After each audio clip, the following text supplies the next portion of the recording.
बिस्मिल्लाहिर्रहमानिर्रहीम अस्सलाम वालेकुम। Welcome and welcome back to another video. आज की हमारी जो वीडियो है बहुत ही इंफॉर्मेटिव होने वाली है। अब यहाँ पे देखें कि हमने बॉबिन में भरनी होती है ये नलकी, ठीक है।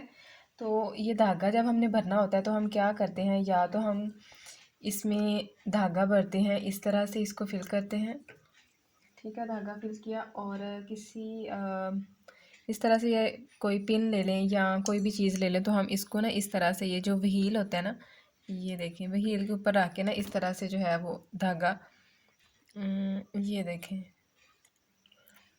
ठीक है। या तो इस तरह से हम व्हील के ऊपर रख के ये धागा जो है ये यहाँ पे डालते हैं, ये देखें इस तरह से, ठीक है। एक तरीका ये है। दूसरा जो है वो ये है कि इसमें ना धागा हम यहाँ पे इस तरह से भरते हैं। सबका अपना अपना स्टाइल होता है। अब आपका क्या स्टाइल है आप मेरे साथ ज़रूर शेयर कीजिएगा। अब यहाँ पे देखें मैं पहले भला धागा किस तरह से ऐड करती थी बॉबिन में। अब यहाँ पे देखें कि या तो इसको मैं इधर इस तरह से कर लेती हूँ, ठीक है। अगर हाथ से इसको डालना है ना धागे को मैंने बॉबिन में, तो यहाँ पे इसको कर लेती हूँ तो कि धागे की जो ग्रिप है वो हमारे हाथ को यहाँ पे कट ना करे। अब यहाँ पे देखें अब यहाँ पे देखिएगा कि इसको थोड़ा सा मैं अपने हिसाब से सेट कर लेती हूँ। ये देखें इस तरह से, ठीक है। ये है ना, इसको मैं यहाँ पे करूँगी और यहाँ पे इस तरह से इसको मैं जब करूँगी ना, ये देखें धागा जो है ना, जब ज़्यादा तेज़ करूँगी तो धागा यहाँ पे ज़्यादा स्पीड से चलेगा। तो मैं इसको यहाँ पे इस तरह से कर लेती हूँ, तो इससे स्पीड जो है ना वो थोड़ी सी हमारे हाथ पे जो धागा है ना वो ज़्यादा टाइट नहीं होता। ये देखें इस तरह से, ठीक है।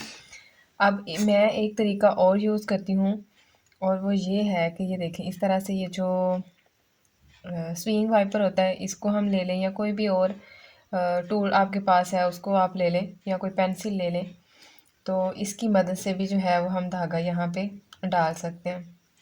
ये देखें इस तरह से, मैं ज़्यादातर धागा जो है ना मैं इसी तरह से ऐड करती हूँ। ये देखें इस तरह से। लेकिन एक तरीका जो है वो बहुत ही आसान है। मैं काफ़ी देर से ये चीज़ जो है वो यूज़ कर रही हूँ, लेकिन मुझे इस ये जो पुर्जा यहाँ पे लगा हुआ है ना, इसका नहीं था पता। मैं कहती थी पता नहीं ये क्यों इसको यहाँ पे लगाया गया, या मैं ये सोचती थी कि इसको ना ये जो ये वाला हिस्सा है ना इसको होल्ड करने के लिए ना इसे यहाँ पे लगाया गया। मेरा पहले यही मानना था, लेकिन इसका एक बहुत ही इम्पोर्टेंट रोल है। और वो क्या है, ये देखें ये धागा जो है ना इसको हमने यहाँ पे इस तरह से डालना है। ये देखें इस तरह से, ये जो दोनों, ये देखें दोनों साइड पे ना, ये पता नहीं इसको क्या कहते हैं, इसका नाम नहीं मुझे पता है। ये शिटल टाइप, शिटल नहीं, कोई दोनों साइड की तरफ ना ये प्लेट्स हैं, ठीक है।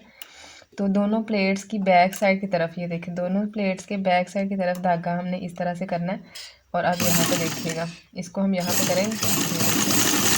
ये मेथड जो है इसमें 1 मिनट भी नहीं लगता और हमारी फुल बॉबिन जो है वो फिल हो जाती है। मुझे ये वाला तरीका जो है वो बहुत ही अच्छा लगा है। अब इसी तरीके से जो है वो मैं बॉबिन में धागा ऐड करती हूँ। तो मुझे उम्मीद है कि आज की वीडियो आपके लिए हेल्पफुल रही होगी। मज़ीद इस तरह के इंफॉर्मेटिव वीडियोज़ के लिए चैनल को सब्सक्राइब कर लें, बेल आइकन को प्रेस करके ऑल पे क्लिक कर लीजिए ताकि फ्यूचर की तमाम वीडियोज़ का नोटिफिकेशन आपको मिल सके। अगर आपने मेरे चैनल के बाकी वीडियोज़ को अभी तक विजिट नहीं किया तो बाकी वीडियोज़ को भी ज़रूर विजिट कीजिएगा। इंशाल्लाह आपको बहुत ही useful ideas, tips and tricks देखने को मिलेंगी। अच्छा, अगर आपको लगे कि किसी साइड पे जो है वो धागा कम फिल हो रहा है, तो आपने क्या करना है कि इस तरह से नीचे की तरफ फिंगर को रखना है और जिस साइड पे आपने धागे को करना है उस साइड पे करें। तो ये देखें बिल्कुल इक्वल हमारी बॉबिन जो है वो फिल हो जाएगी। इस तरह से इसको यहाँ से निकाल दें और यहाँ पे हमारी बॉबिन जो है वो रेडी हो चुकी है। तो मिलते हैं आपसे इंशाल्लाह नेक्स्ट वीडियो में। तब तक अपना बहुत सारा ख्याल रखिएगा, दुआओं में मुझे भी ज़रूर याद रखिएगा। फ़ी अमान अल्लाह।